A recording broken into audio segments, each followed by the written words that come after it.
High in the Rocky Mountains, there's a vast landscape where the wind sighs over rock and heather. The trees struggle up the steep ridges and end in mats and twisted bonsais. The fingerprint of the glaciers is fresh, and life grows slowly, in patient forms, over the glacial rubble. In British Columbia's Kokanee Glacier Provincial Park, it's possible to feel the quiet pulse of this expansive landscape. The mountains rise high and steep above Kootenay Lake, a spectacular basin excavated by glaciers where the waters rest before they flow into the Columbia River. And although I had never been here before I spent 5 days in these mountains in September of 2023, the waters had already connected my life with the park. 3 hours south, on the wings of an eagle, the Kootenay River cuts and winds through Idaho, past the cedar forests and pileated woodpeckers of my birthplace, before it empties into Kootenay Lake. The waters connect us all. Hi, I'm Shane Sater, author of Wild with Nature. This story is from September 2023, and it's called A Naturalist Journey Through Kokanee Glacier Park. If you're a more visual person and want to follow along with text and stunning photos while you listen, you can also find this story on my website, wildwithnature.com. So now, let's continue with the story. Part 1. Fall in Kokanee Glacier Park. During the winter, Kokanee Glacier Park is covered with a deep blanket of snow. The plants rest dormant under insulating snowdrifts, while backcountry skiers glide across the powdery slopes. But in early September, it's a place where huckleberry bushes blaze with burgundy leaves and offer up their last juicy berries. Summer turns sour as early frosts bite the fireweed leaves, and birds hurry their migration away from the approaching winter. The scarlet red and pumpkin orange fruits of the mountain ashes contrast with the deep green needles of the subalpine firs. This place has stories to tell us. Here are a few of them, a collage from my 5 September days in the park. Part 2. An American Dipper along the stream. As the morning sun touches Caslow Lake, light wisps of mist rise up from the calm surface, an ephemeral curtain in the cool morning air. Nearly 200 meters higher, along a mossy stream where frothy white water cascades over the granite backbone of the Canadian Rockies, an American Dipper is spending the morning. Bobbing her body and doing knee bends, she forages leisurely for invertebrates among the mosses. And then, half walking, half swimming, she moves into the sunlight above the cascade and preens. The cool morning air carries the calm, resinous scent of the subalpine firs to me. The mountains are breathing. One of the dipper's gray contour feathers tumbles down the cascade and circles calmly in the pool below. I'm perched uncomfortably next to it, sitting on unyielding rocks. Step by unhurried step, the dipper picks her way upstream, a cheerful gray shadow, disappearing back into this world where caddisflies and mosses join water and stone. Part 3. A profusion of mountain ashes near Tanal Lake. It's noticeably later in the morning when the sun reaches the subalpine firs and cone-heavy spruces along the edge of Tanal Lake, set deep in a north-facing cirque basin. The pine grosbeaks are giving a quavery commentary from the treetops. The avalanche chute behind the lake is still chilly in the shade, but a mixed flock of songbirds is getting breakfast in the mountain ashes. These striking shrubs clothe the slope, their limber arched branches supporting a heavy orange crop of fall fruits. The chestnut-backed chickadees are partaking, nibbling small mouthfuls of the fruits between bouts of foliage hunting for insects. The ruby-crowned kinglets and Wilson's warblers that accompany the chickadees don't seem interested in fruits. Instead, they're focused entirely on the leaves and branches, hunting late-season insects. Half a dozen golden-crowned kinglets are also moving with the flock, but they stay exclusively in the evergreen foliage of the subalpine firs nearby. Maybe they're gleaning spiders. As I watch, a pine grosbeak glides down from the treetops to eat the bitter orange mountain ash fruits. Part 4. Raptors along the ridges. I keep turning an eye to the small ridge west of Kaslo Lake, where steeples of subalpine fir and Engelmann spruce grow up from the jumble of glacier-gouged granite. Fall raptor migration is underway, and this ridge is in a perfect position for migrating birds of prey. It's located near the head of two major drainages that slope up from the northwest and northeast, Keene Creek and Enterprise Creek. Its south slope catches the early morning sun, creating plumes of warm air, thermals, which raptors can use, like elevators, to gain altitude. Sharp-shinned hawks, those small, nimble hunters of songbirds, skim the treetops and pause to chase their prey. The red-tailed hawks often pass higher, gliding and circling majestically, 100 meters or more above the ridge. Almost all of them approach from the northeast and follow along the curve of the ridge to the west, then continue southwards past Kaslo Lake. The pattern is consistent enough that I can be sure these birds are in the midst of their fall migration, one trickle among the outpouring of the boreal summer's raptors strategically fleeing the inevitable approach of winter. Part 5. Finches, spruces, and hawks. The sharp-shinned hawks have been finding plenty of songbirds to hunt. The seed-eating finches are widespread this fall. Pine siskins by the dozens, small musical groups of pine grosbeaks, and occasional flyovers of evening grosbeaks. From time to time, I see the siskins feeding in the subalpine firs.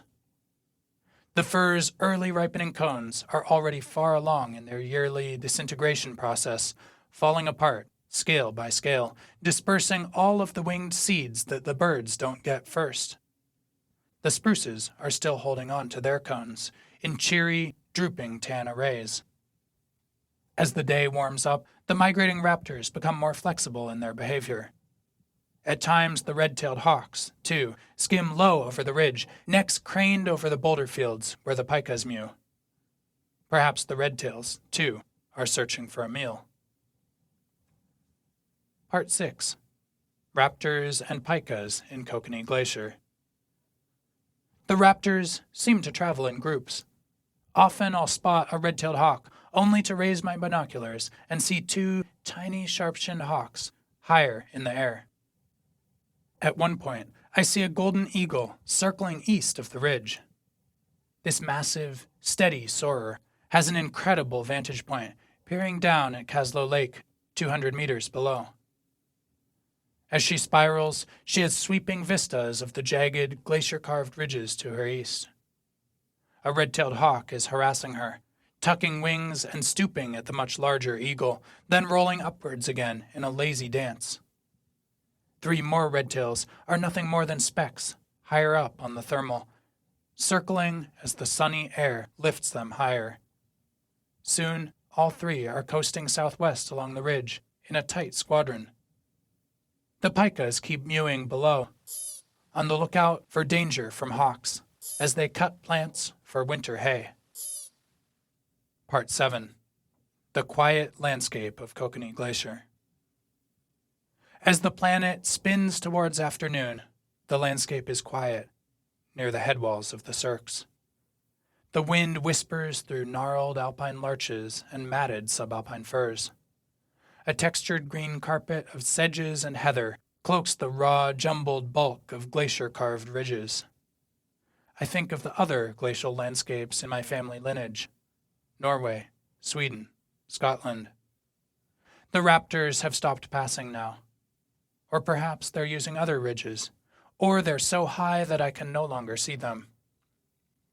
I'm alone, except for the bleating of the pikas, the sighing of the wind, and a million silent plants clinging to the rocks.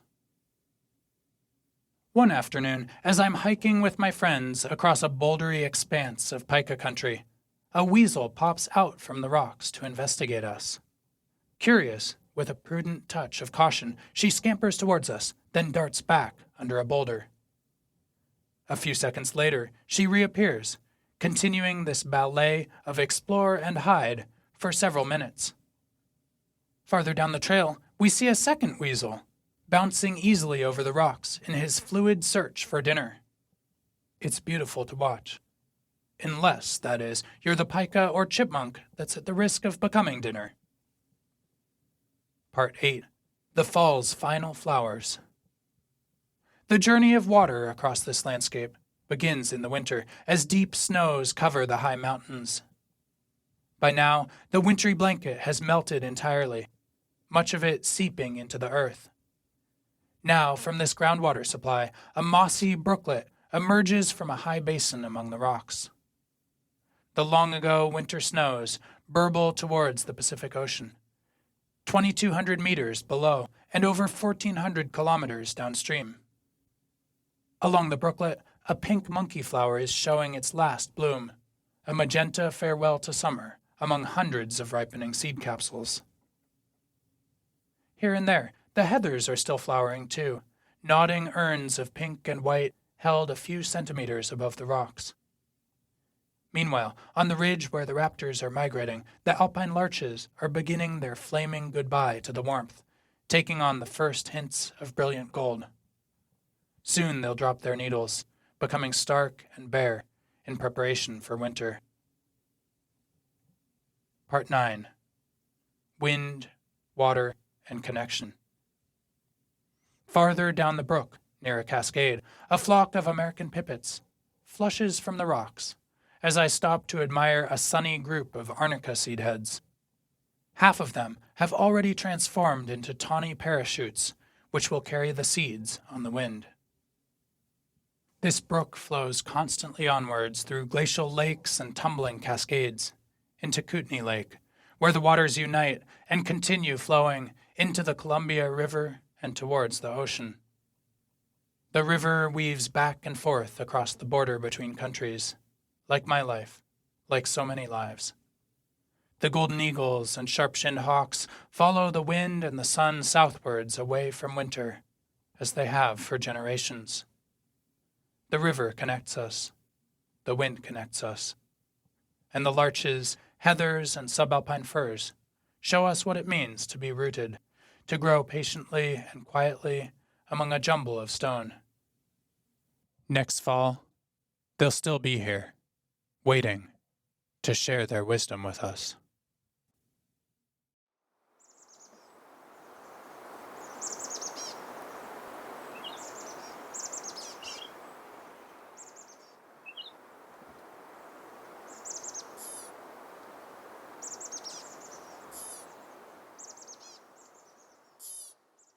Thanks for listening. This story, like all of my work, is possible only because of the generous support of listeners like you. Again, you can also find it in written form, along with lots of photos, on my website, wildwithnature.com. While you're there, check out my donate page, where I acknowledge the community who supports my work. If you're able, you can also follow links from there to make a monthly donation or a one-time contribution. For as little as $5 a month, you can become a milkweed supporter, an integral part of the community that helps me continue sharing these stories. Thank you. I produced this recording with equipment and facilities provided by MCAT, Missoula, Montana's community media resource. Many thanks to MCAT and the Missoula Public Library for their assistance. Until next time, get outside. And while you're out there, whether you're high in the mountains among the subalpine firs and eagles, or whether you're low along the major rivers, take a moment to consider how the waters, the winds, and the great diversity of landscapes on this earth connect all of us wherever we are. Enjoy, and I'll see you next time.